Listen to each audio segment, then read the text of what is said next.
Hello everyone, and welcome to my presentation of employment discrimination. My name is Gail Enders, and this recording is for Cornerstone University class, Business Law. First, we'll start by looking at Title VII of the Civil Rights Act of 1964. The Civil Rights Act prohibits discrimination against employees, applicants, and union members on the basis of race, color, national origin, religion, and gender. Title VII applies to employees or employers with labor unions with 15 or more employees. Compliance is monitored by the Equal Employment Opportunity Commission, or EEOC. If you or someone you know is being discriminated against by an employer or labor union, they must first file a claim with the EEOC. The EEOC does not investigate all claims, but if they feel it is a high priority case, which one example of a high priority case is if you file a case against an employer and you are let go from your position because you filed this case, that would be considered a priority. There's several different types of discrimination. I'm going to just cover race, religion, gender, age, and disability discriminations in the workplace. First, we'll start with race. We'll look at hiring and advancement based on race and color discrimination. According to the EEOC website, job requirements must be uniformly and consistently applied to all persons of all race and colors. Examples of potentially unlawful practices in hiring and advancement include soliciting applications from sources which are most potential workers of the same color or race, requiring applicants to have certain educational background that is not specifically important to job performance, and testing applicants for knowledge, skills, or abilities that are not important to the job or the business needs. These are all examples of hiring issues that are based on racial premise. Another type of racial discrimination in the workforce is harassment. Harassment consists of ethnic slurs or racial jokes that can be offensive or derogatory to one race or color. They can be verbal or physical. It can also include intimidating. They could be hostile or offensive to the work environment and interfere with an individual's work performance. Segregation is also another topic in racial discrimination. This means that one color of people is isolated from the rest of the employees because of their skin color. Title VII prohibits assigning primarily minorities to predominantly minority establishments or geographic areas. It's illegal to exclude minorities from certain positions or group or categorize employees based on certain jobs held by minorities. Next, we'll look at discrimination based on religion. Title VII of the Civil Rights Act also includes laws that prohibit harassment based on affiliation. Harassing an employee because he or she might be Arab or practice Islam or paying employees less because they are from the Middle East or different regions that are religious based. There are different traits or characteristics based on certain clothing that people wear. It can be associated with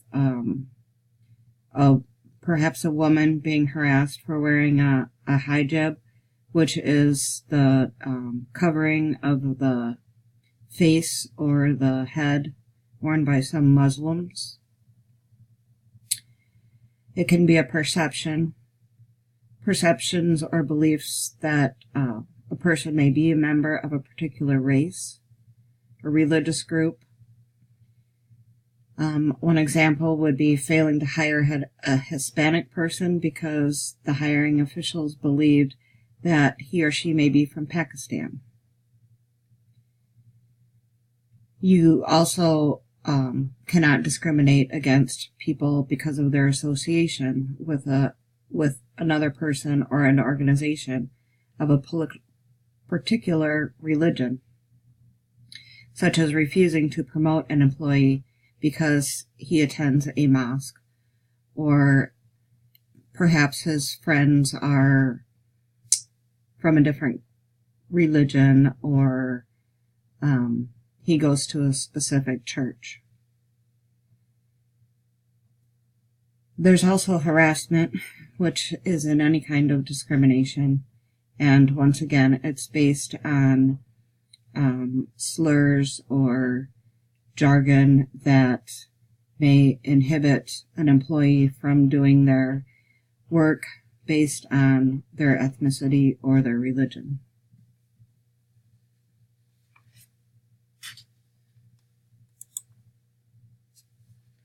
Sex-based discrimination. This is a pretty broad topic too, but the EEOC prohibits hiring or firing, basing pay, job assignments, promotions, layoffs, training, fringe benefits, and any other things that may come with a specific job just because a person is a male or a female. Sexual harassment can also be a form of discrimination. Sexual harassment can include unwelcome sexual advances, requests for sexual favors, and other verbal or physical harassment of sexual nature.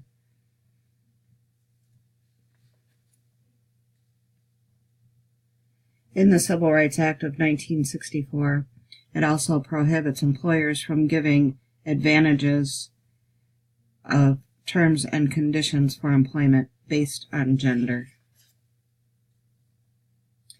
The Equal Pay Act, or EPA, of 1963 requires that men and women be given equal pay for equal work in the same establishment. The EPA prohibits employers from paying unequal wages to men and women who perform jobs that require substantially equal skill, effort, and responsibility. Employers may not reduce wages from either sex to equalize pay between men and women.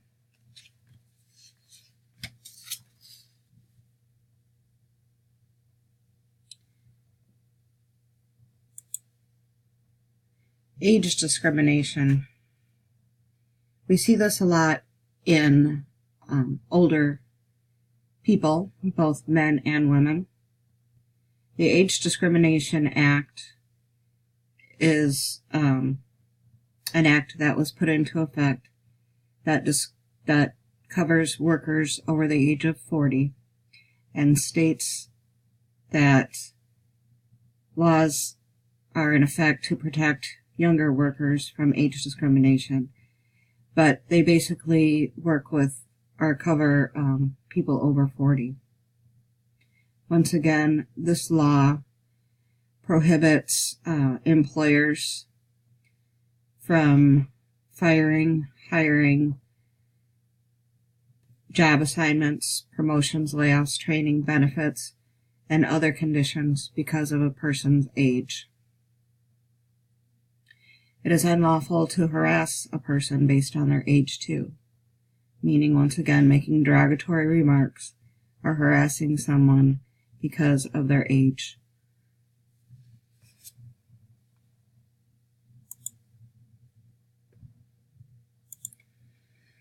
Last is disability discrimination. With disability discrimination, we have to take into account the ADA, the American Disabilities Act. This protects all people with disabilities, which a disability could be physical or mental condition that limits life activity. It could be a history of a disability, such as cancer that has been in remission, and it can be mental or physical impairments. The law, once again, forbids employers to not hire a person based on any physical disabilities. Harassment also is a part of a disability situation. You can't harass someone for being mentally or physically impaired. Offensive remarks to a person with a disability are also illegal. The law requires employers to provide reasonable accommodations for an employee, but the employer is also protected because it might be too taxing or extremely costly for an employer to put in wheelchairs or hearing devices.